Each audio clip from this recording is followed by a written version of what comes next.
अपने हाथों को उठाओ, बोलो सर्वशक्तिमान परमेश्वर, आज तेरा वचन मुझे सेम वापिस न जाने दे। तेरा आत्मा तेरे वचनों के द्वारा मुझे छुए, मुझे बनाए, अपनी इच्छा को मुझ पे जाहिर करे। आज मैं मोल्ड होके जाऊं, बन के जाऊं, नई शेप लेके जाऊं खुदावन, जो तेरे मन मुताबिक हो। आज हर एक कमी को जो मेरे जिंदगी में उस वचन की आग से वो जल के नाश हो जाए खुदावन। मैं अपने दिल को खोलता हूं। तूने कहा अगर कोई प्यासा तो मेरे पास आए। मैं आज प्यासा हूं खुदावन, तेरी आवाज को सुनने के लिए, तेरी मर्जी को जानने के लिए। मैं अपने दिल को खोलता हूं। आज मेरी प्यास को बुझाया जाए तेरे वचन के अनुसार। प्रभु यीशु मसीह, मैं अपने आप को आपके हाथों में सौंपता हूं। ये गवाहियां, ये वचन मेरी जिंदगी में 100 गुना फलों को लेके आए। मैं इस ग्रेस को रिसीव करता हूं प्रभु यीशु मसीह के सामर्थी नाम में। आमीन। ऊंचा ये आशीष आपकी चर्च। जोरदार तारीफ करो यीशु मसीह की आत्मा के लिए जो हमारे बीच में मौजूद है। अपने पड़ोसी को बोलो स्वागत है यीशु मसीह की प्रेजेंस में। मैं आप सबका स्वागत करता हूं यीशु मसीह की हुजूरी में। बैठ जाओ अपने शरीर में, अपनी बाइबल को उठाओ अपने हाथ में और बोलो मैं इस वचन से प्यार करता हूं। ये मेरे शुद्ध रहने का आधार, मेरे चंगा रहने का आधार, और ये मेरा उद्धार भी है। अंगीकार करो, आज जो कुछ मैं सुनूंगा फलों को लेके आऊंगा।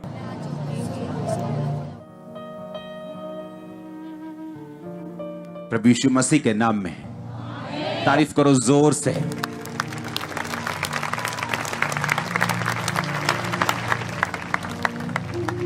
ब्लेस्ड डे है आज, आपकी टेस्टिमनी का डे है आज। हालेलुया। मुझे एक बात मालूम है कि परमेश्वर ने जब भी आपसे बात की है उसने वचन से की है। अगर अब्राहम ये प्रार्थना कर रहा था कि परमेश्वर मेरे को बेटा दे जो तूने वायदा किया था, तो बाइबल कहती है जब परमेश्वर उसके सामने प्रकट होते तो बोलते हैं अब्राहम मेरी उपस्थिति में चलता जा और सिद्ध होता जा। इसका मतलब क्या है? इसका मतलब उसे मालूम था कि सिद्ध कैसे होना है, उसे मालूम था परमेश्वर की मर्जी क्या है, लेकिन फिर भी वो उसे पूरा करने में थोड़ा सा पीछे था। और बाइबल कहती परमेश्वर का वचन जब उसके पास आया और उसने अपनी कमियों को निकाला, तो जो वो 25 साल से 24 साल से इंतजार कर रहा था उसके पास था। कई लोग सोचते हैं मैं बीमार हूं, मुझे फाइनेंशियली ट्रबल है, मुझे ये मुश्किल है, मुझे वो प्रॉब्लम है। और आज जब मैं चर्च में जाऊंगा तो जब ले हैंड होगा मैं हील हो जाऊंगा। और जब आज मैं चर्च में जाऊंगा, हो सकता है जब मैं वापस जाऊं तो मुझे किसी हेल्पर की कॉल आ जाए कि भाई साहब 4 लाख रुपया ले जाओ, आपका कर्जा उतार दो। कई बार परमेश्वर ऐसे भी काम नहीं करता। हालेलुया। कई बार वो ऐसे काम नहीं करता जैसा आप सोचते हैं। जब मैं अपनी मसीही शुरुआती दिनों में था तो मुझे बहुत ज्यादा जल्दी थी कि मैं ठीक हो जाऊं जिस तरह बाकी लोग ठीक हो रहे हैं। और यही बात मुझे ज्यादा निराश करती थी। ज्यादा लोगों से, दूसरे लोगों से ज्यादा निराश मैं रहता था मसीह में आने के बावजूद भी, क्योंकि उनको मैं हील होते देखता था लेकिन अपनी हीलिंग को मैं देखता नहीं था। लेकिन परमेश्वर की सामर्थ को मैं भी महसूस करता था, उसकी पावर को मैं भी महसूस करता था। और एक दिन जब मैं प्रार्थना कर रहा था, परमेश्वर के वचन में आया, हे मेरे प्रिय भाइयों, हियाव बांधो और दृढ़ रहो, क्योंकि तुम जानते हो मसीह में की गई मेहनत कभी व्यर्थ नहीं जाती। ये मेरे लिए शॉकिंग पॉइंट था। मैंने कहा परमेश्वर का वचन कह रहा है कि मुझ में की गई मेहनत कभी भी व्यर्थ नहीं जाती, पर मैं तो मेहनत कर ही नहीं रहा हूं।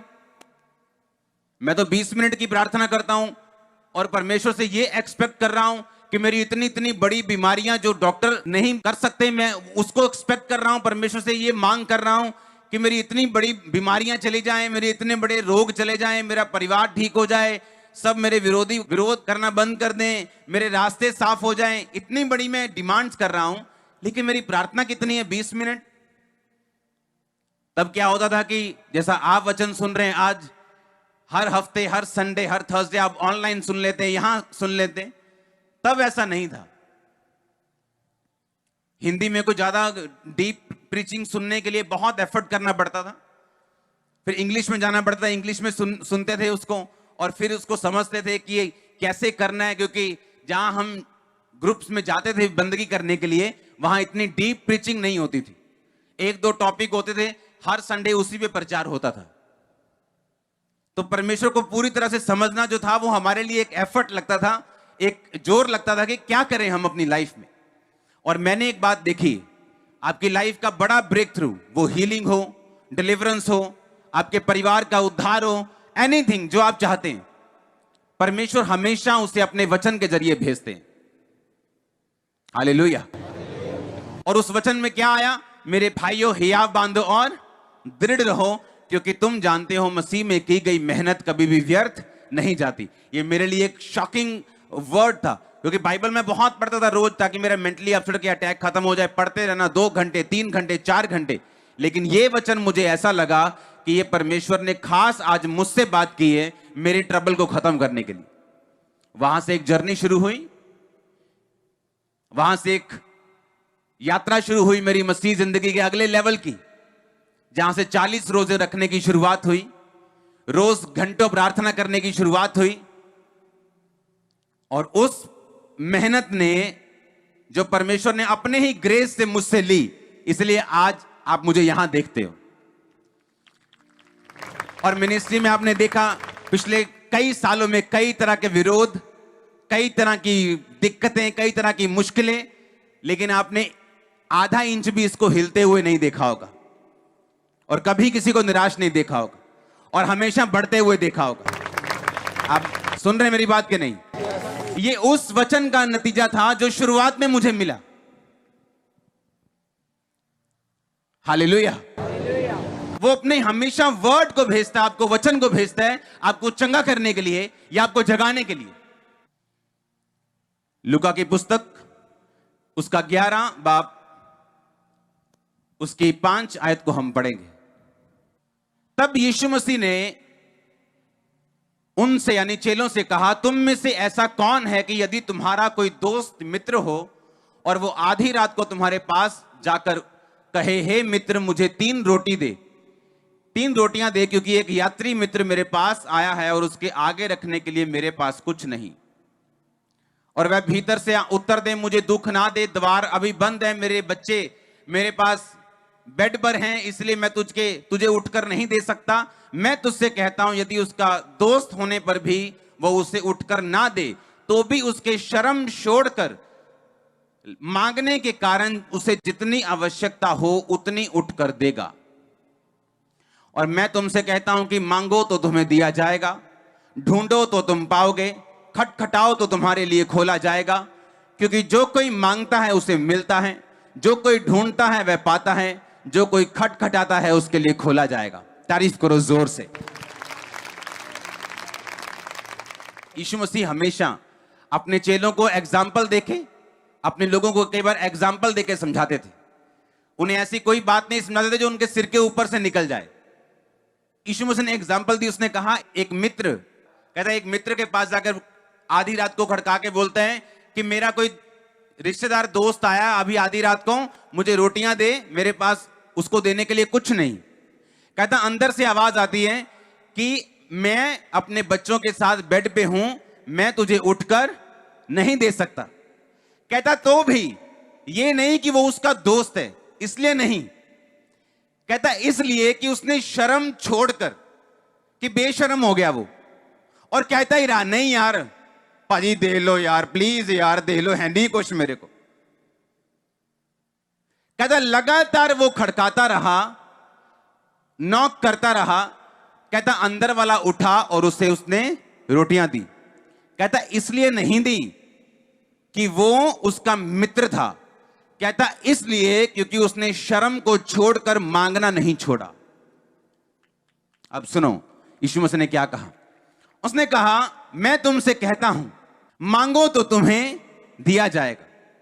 आप नहीं जानते कितना पावरफुल वर्ड है ये, आप नहीं जानते। जब मैं उठा एक दिन तो पवित्र आत्मा ने मुझसे कहा, डैनियल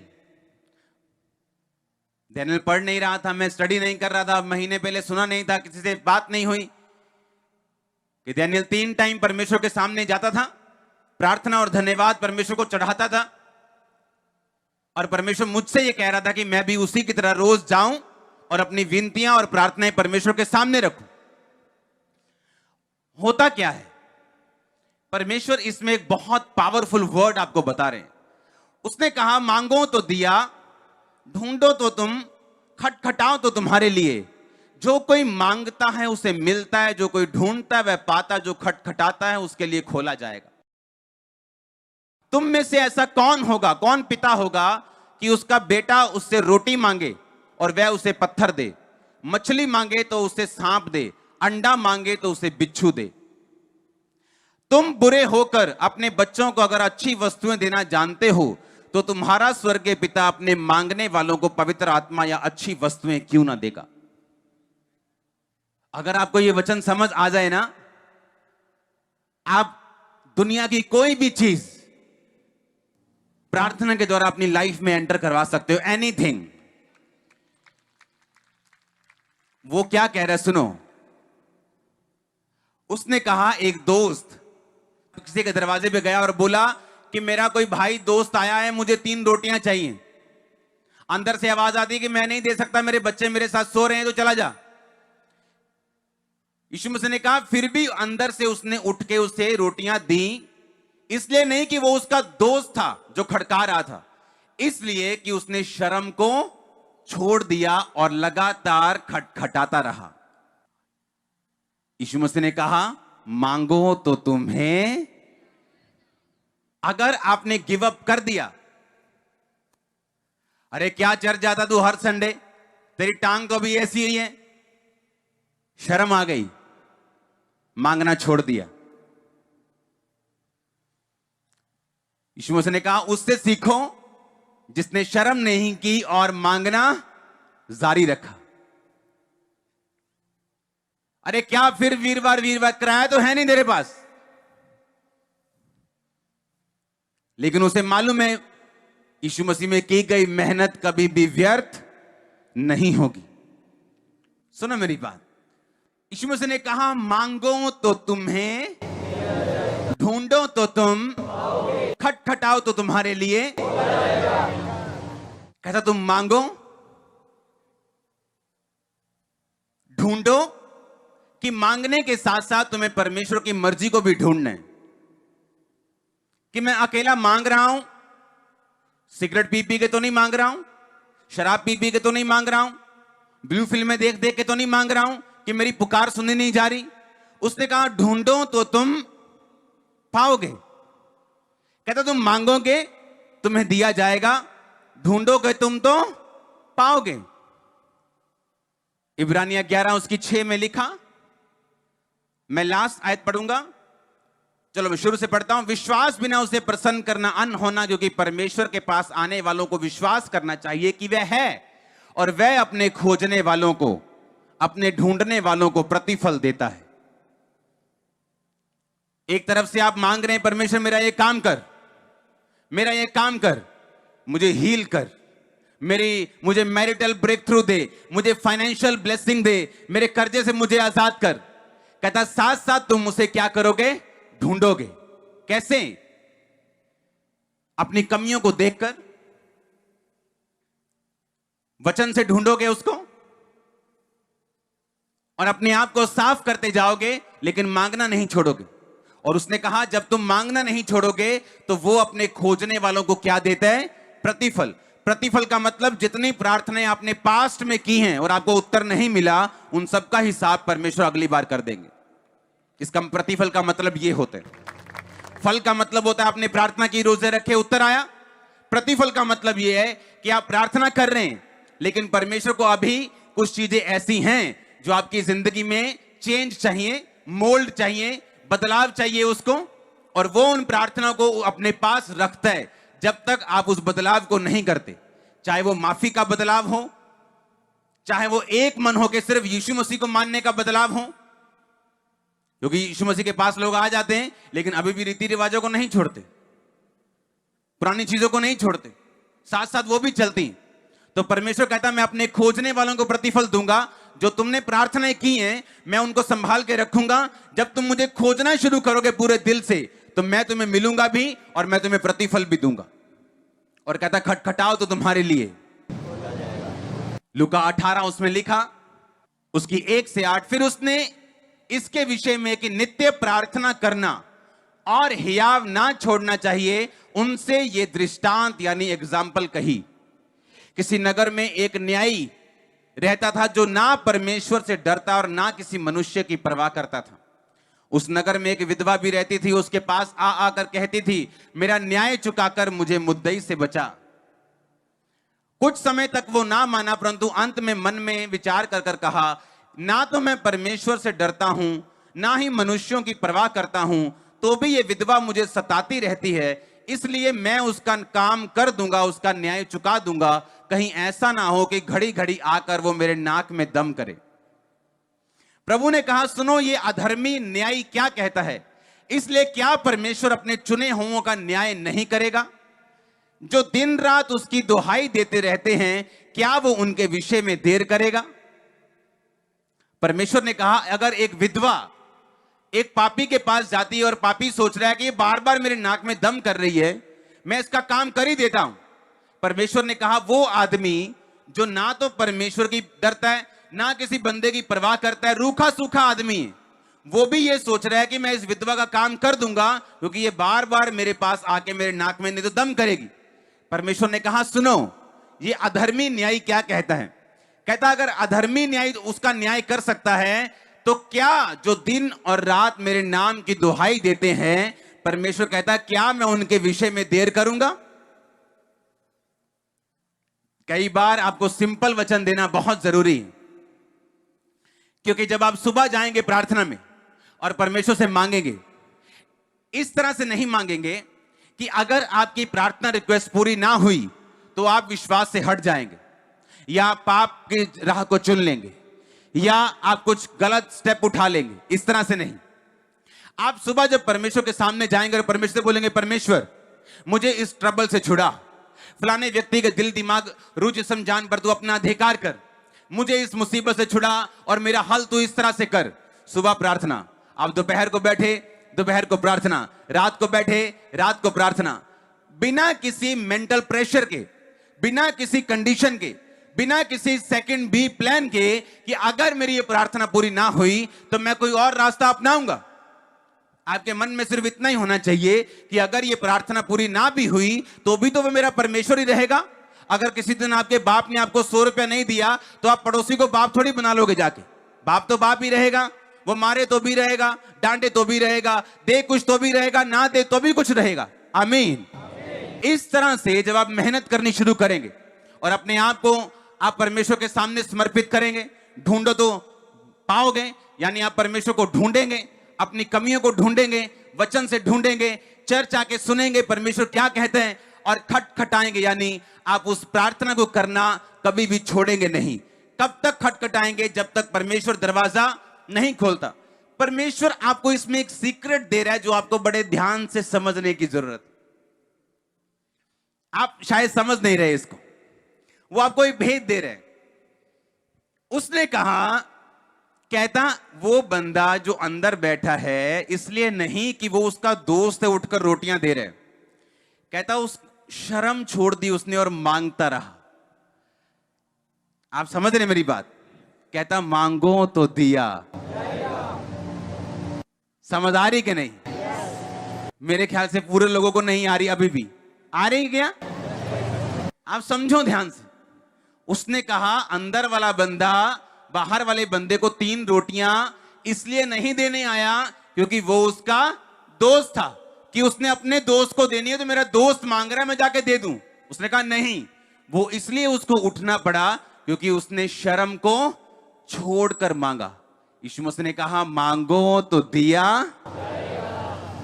आपके दिमाग की बत्ती जलाने की कोशिश कर रहा है परमेश्वर कि अगर एक बंदा शर्म खाकर उसको देने के लिए आया, परमेश्वर कहता मैं तुम्हें देने के लिए क्यों नहीं आऊंगा? आप समझ रहे क्या? उसने तभी तो बोल दिया। उसने एग्जाम्पल देके आगे क्यों कहा मांगो तो दिया? उसने क्यों कहा एग्जाम्पल देके? उसने कहा एक आदमी अगर ऐसा सोच सकता है तो जिसने उस आदमी को बनाया है वो उससे ज्यादा दिमाग और सेंस और इज्जत रखता है। आप समझ रहे हैं मेरी बात को? उसने कहा अगर तुम रोज आओगे और बिना लज्जा के छोड़कर मांगते रहोगे तो मुझे तुम्हें देना पड़ेगा। लूका 18 उसकी फिर से लास्ट आयत को पढ़ेंगे, इससे पिछली 7 आयत को। कहता जो दिन और रात उसकी दुहाई देते रहते हैं क्या वो उनके विषय में देर करेगा? पर दिन और रात उसके नाम की दुहाई, सुबह प्रार्थना, दोपहर, या अगर आप 2 टाइम जाते हैं प्रभु के सामने, सुबह को शाम को, सुबह को शाम को, बस प्रार्थना करो, प्रभु पे छोड़ दो और उसे भूल जाओ, दिमाग पे मत रखो, टेंशन मत बनाओ उसकी, और परमेश्वर को काम करने दो। वो आपके रास्ते खोलने वाला अजीब रिद्धि के साथ। उसने एक सिंपल सी एग्जांपल दी है, कोई बहुत बड़ा फार्मूला नहीं आपको बोला कि फलाना केमिकल ले आओ, ऐसे कर दो वैसे कर दो। उसने कहा लज्जा छोड़कर मांगने के कारण अगर अंदर से बैठा बंदा दूसरे को दे सकता है, उसने कहा मांगो तो दिया। यहां प्रॉब्लम है चर्च की। कहता जो दिन और रात मेरे नाम की दुहाई देते हैं, वो अपनी सेहत के लिए हो, वो आपके फाइनेंस के लिए हो, वो आपकी चर्च के लिए हो, वो आपके बच्चों के लिए हो, वो आपके परिवार के लिए हो, या आपके देश के लिए हो, वो किसी भी चीज के लिए हो, परमेश्वर ने कहा अगर दिन और रात तुम मेरे नाम की दुहाई दोगे, मांगना नहीं छोड़ोगे, ढूंढना नहीं छोड़ोगे, खटखटाना नहीं छोड़ोगे, तो परमेश्वर ने कहा अगर एक संसारिक बाप अपने बच्चों को रोटी मांगने पर रोटी ही देता है, सांप नहीं देता, बिच्छू नहीं देता, पत्थर नहीं देता, तो मैं अपने मांगने वालों को अच्छी वस्तुएं क्यों ना दूंगा, पवित्र आत्मा क्यों ना दूंगा, जो वो मांग रहे वो क्यों ना दूंगा? आप मेरी बात समझ रहे कि नहीं? प्रॉब्लम कहां पर है? प्रॉब्लम यहां है कि आज जो कलीसिया की प्रेयर लाइफ है वो 0 हो चुकी है। किसी की आधा घंटा है, किसी की 15 मिनट है, किसी की 1 घंटा है, किसी की 1.5 घंटा है। बट 1.5 घंटा तो मतलब पूरी जबरदस्त जिसकी लाइफ है उसकी। लेकिन ये वो प्रेयर नहीं जो आपके बड़े मसलों के हल करे। क्रोसिन से आप सिर दर्द ठीक कर सकते हो, टीबी ठीक नहीं कर सकते, लेकिन होता दोनों में बुखार है। लेकिन टीबी वाला बुखार उसकी अलग डोज है सांसारिक दृष्टि से, हां या ना? आत्मिक दृष्टि से भी ऐसा ही। आपका ट्रबल कितना बड़ा है, आपकी प्रेयर कितनी छोटी। आपने हाथी पाला हुआ है पर खाना उसे कुत्ते के जैसा दे रहे हो, 1 रोटी 2 रोटी, मर जाएगा वो एक दिन। अगर आपको बिल्ली पालनी है तो उसके उतना खाना चाहिए, लेकिन हाथी पालने हैं तो आपको उतना खाना देना पड़ेगा। ट्रबल कितना बड़ा है, बीमारी कितनी बड़ी, नशा घर में कितना बड़ा है, और प्रेयर कितनी है 15 मिनट। बस जी रब दा नाम ले लीदा, उदा ही ले लीदा नाम, हाय प्रभु दया कर, बस चलो जी प्रेयर हो गई। प्रेयर तो के काम में यीशु मसीह ने कहा प्रार्थना करना, मैं पवित्र आत्मा भेजूंगा। पता कितनों को बोला? कितनों को बोला? 500 को। 500 से भी ज्यादा होंगे।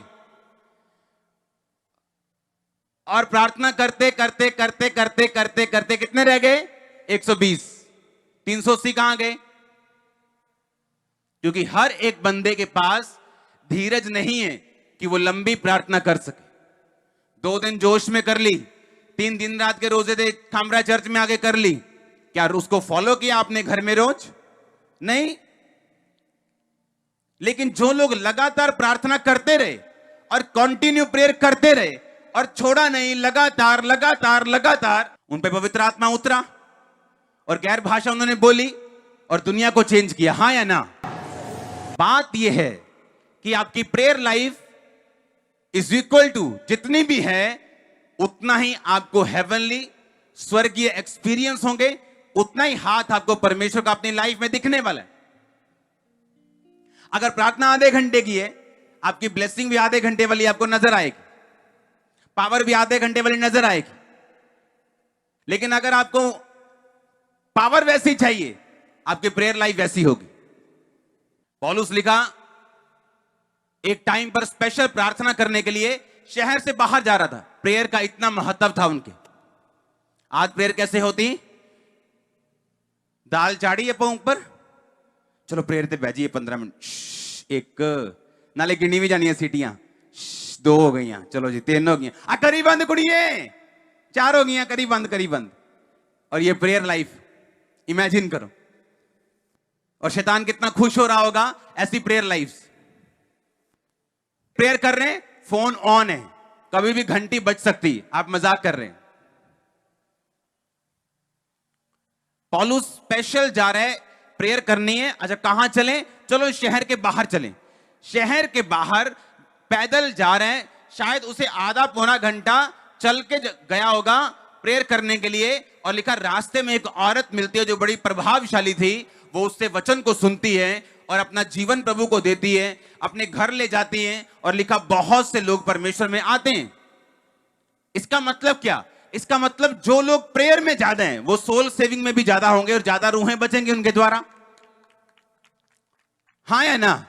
पतरस, याकूब, यूहन्ना, जितने भी परमेश्वर के 3 जो चेले थे क्लोज ज्यादा, अगर आप उनके मिरेकल्स देखें तो वो दूसरों से ज्यादा, दूसरे चेलों से ज्यादा थे। बाइबल कहती है वो शाम एक टाइम पर परमेश्वर के घर में आ रहे थे प्रार्थना करने के लिए, लंगड़े को देखा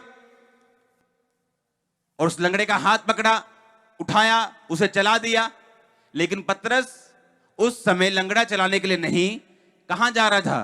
प्रार्थना करने के लिए। उसकी लाइफ में प्रेयर का महत्व था। कहीं भी बैठ के उसने प्रेयर नहीं, एक स्पेशल जगह पे एक प्रेयर, उनकी लाइफ में प्रार्थना का एक बहुत बड़ा महत्व था।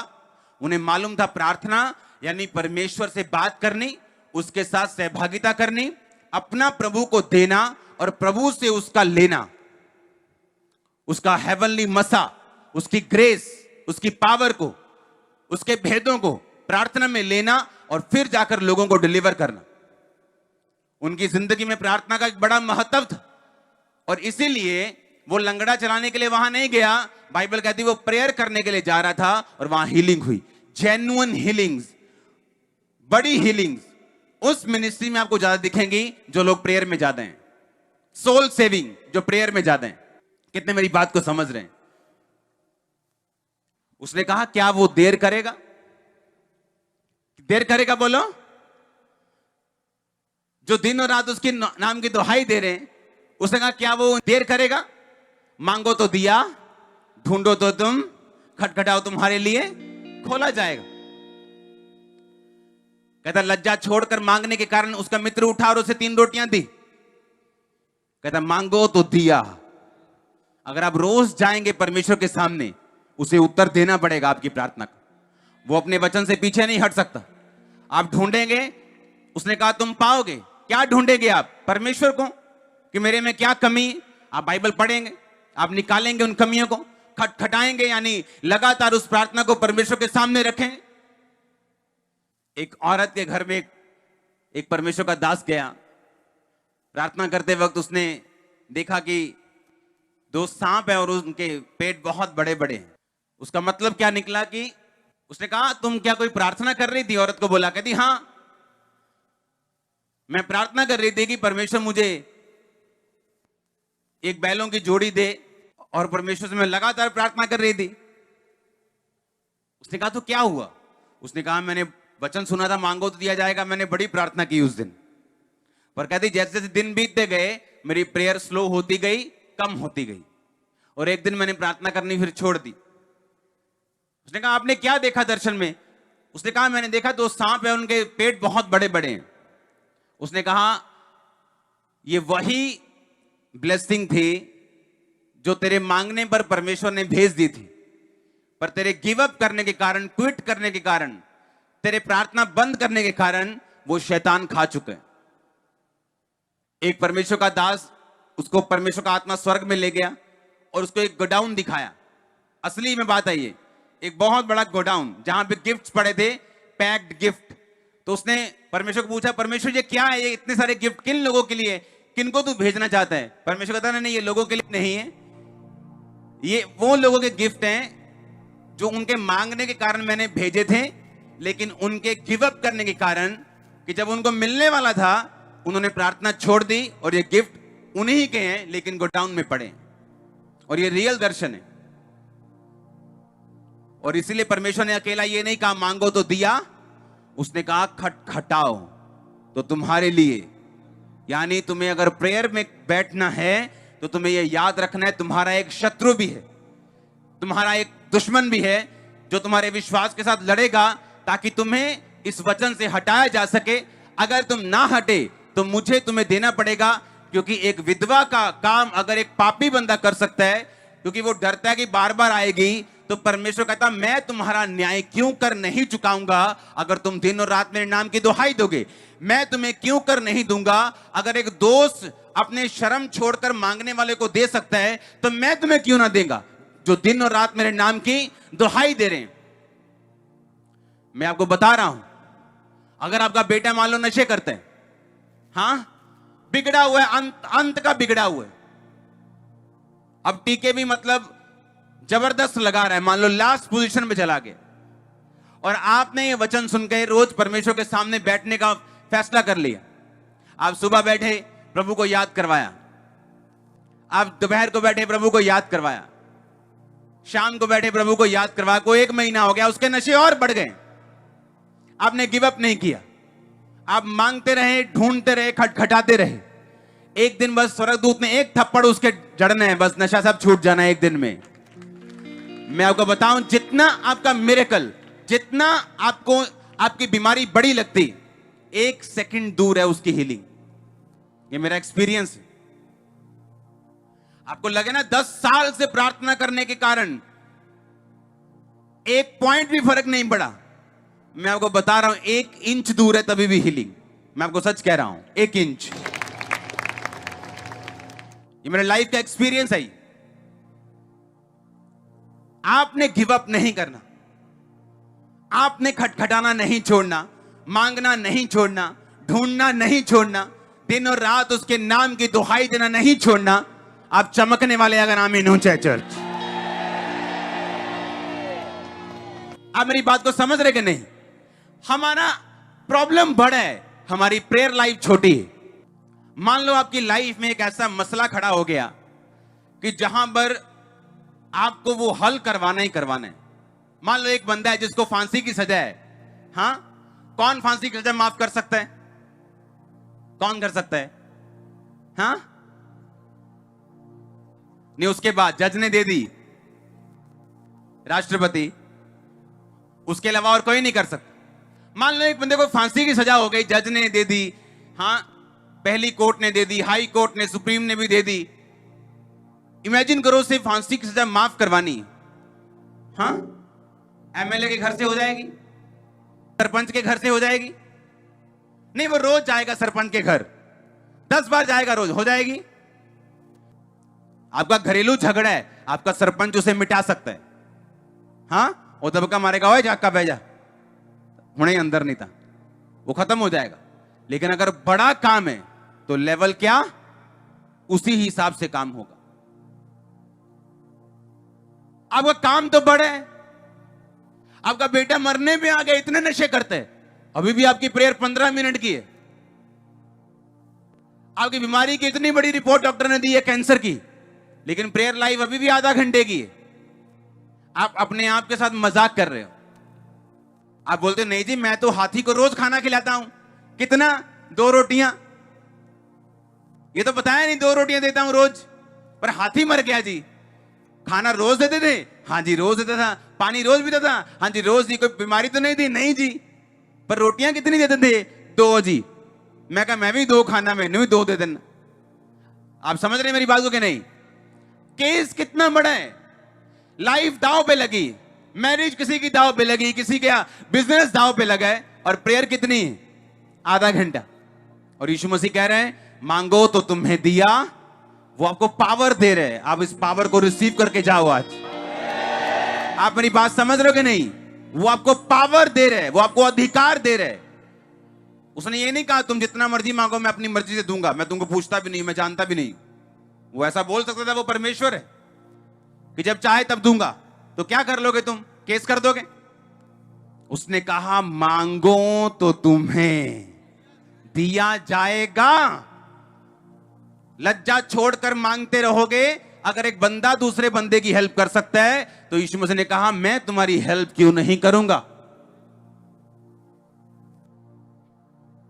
अगर वो दोस्त कहता चल यार 2 बारी मांग लिया, चल कोई नहीं, तेन दसांगे तेरा टाइम आया, नाराज होकर घर चला जाता, खुद भी कुड़कुड़ करता रहता, दोस्ती भी जाती, भूखा भी रहता, अपने दोस्त ने भी भूखा मारने सारी रात। यही हाल क्रिश्चियन लोगों का है। परमेश्वर के पास गए, 2-4 बारी मांगा, नहीं मिला, उन सारे पासे नेगेटिविटी फैलाई है। हालेलुया। उसने कहा मांगो तो तुम्हें दिया। वो आपको पावर दे रहे, अथॉरिटी दे रहे, अधिकार दे रहे कि बैठ जाओ, मांगो, दोपहर को, सुबह को, शाम को बैठ जाओ और मांगो। मांगो, ढूंढो, खटखटाओ, मांगो, ढूंढो, अपनी लाइफ को चेक करो और लगातार खटखटाओ। क्या वो तुम्हारे विषय में देर करेगा? मैंने कहा क्या वो तुम्हारे विषय में देर करेगा? जो दिन और रात उसके नाम की दुहाई देते हैं, क्या वो उनके विषय में देर करेगा? आप बड़े मिरेकल्स को लेने वाले यीशु मसीह के नाम पर। घर जाओ और अपनी प्रेयर लाइफ को सुधारो और सोचो एक हाथी 2 रोटियों से नहीं पलेगा। हालेलुया। जितना बड़ा केस है उस हिसाब की आपको मेहनत करनी पड़ेगी परमेश्वर में। और वो कहता है कि मुझ में की गई मेहनत कभी भी व्यर्थ नहीं जाएगी, मेहनत व्यर्थ नहीं जाएगी। जो आप मांगेंगे परमेश्वर आपको देगा। शैतान क्यों अविश्वास डालते हैं? वो क्यों हर वक्त लड़ते हैं? क्यों चीजों को आपकी लाइफ में घुमाने की कोशिश करते हैं? क्योंकि वो उसे पता है कि अगर ये अविश्वास में आया तो ये मांगना छोड़ देगा, खटखटाना छोड़ देगा। अविश्वास में आया तो पाप करेगा, पाप करेगा तो इसका मतलब ढूंढो तो तुम पाओगे, ये वाला लाइन कट जाएगा इससे। ढूंढता वही आदमी है परमेश्वर को जिसकी लाइफ में पाप ना हो। अगर उसे मालूम है मेरी लाइफ में पाप है तो उसे मालूम है परमेश्वर को मैं ढूंढ नहीं रहा हूं, तो मांगते रहना। सिर्फ मांगने से कुछ नहीं होगा, क्योंकि 3 वचन पूरे करने पड़ेंगे, मांगना, ढूंढना और खटखटाना। हालेलुया। क्योंकि आपका परमेश्वर कोई तांत्रिक तो नहीं है कि आप उसे कुछ भी देंगे और वो खुश हो जाएगा और आप कुछ भी मांगे बोलेगा ठीक है तूने इतना दिया मैं भी देता हूं। उसने कहा मैं तुम्हारा दिल चाहता हूं, तुम्हारी स्पिरिट चाहता हूं, मैं ये चाहता हूं कि तुम मेरा ज्ञान रखो, बाकी सब चीजें उसके बाद में, आपकी गिविंग ऑफरिंग उसके बाद में, पहले नहीं। बोलो अपने पड़ोसी से, बोलो मांगो। मुझे तो मालूम नहीं, लेकिन जब मैं मांगो बोल रहा हूं तो मुझे फायर फील हो रही। बोलो अपने पड़ोसी को, बोलो मांगो तो तुम्हें दिया जाएगा, ढूंढो तो तुम पाओगे, खटखटाओ तुम्हारे लिए खोला जाएगा। मैं आपके डोर्स खुलते हुए देख रहा हूं, मैं आपके डोर्स खुलते हुए देख रहा हूं, हीलिंग के, डिलीवरेंस के डोर खुलते हुए, फाइनेंशियल ब्रेक थ्रू के डोर खुलते हुए देख रहा हूं, आत्मा की बातों के डोर खुलते हुए देख रहा हूं, स्पिरिचुअल यीशु मसीह के नाम में हाई जाने के डोर खुलते हुए देख रहा हूं। यीशु मसीह के नाम में आमीन। ऊंचाई आशीष आपकी, ऊंची आवाज में हालेलुया, ऊंची आवाज में हालेलुया,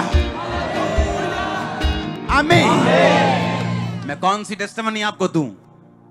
मैंने लोगों के दिमाग सेट होते हुए देखे इस प्रेयर से कि मांगो तो दिया जाएगा।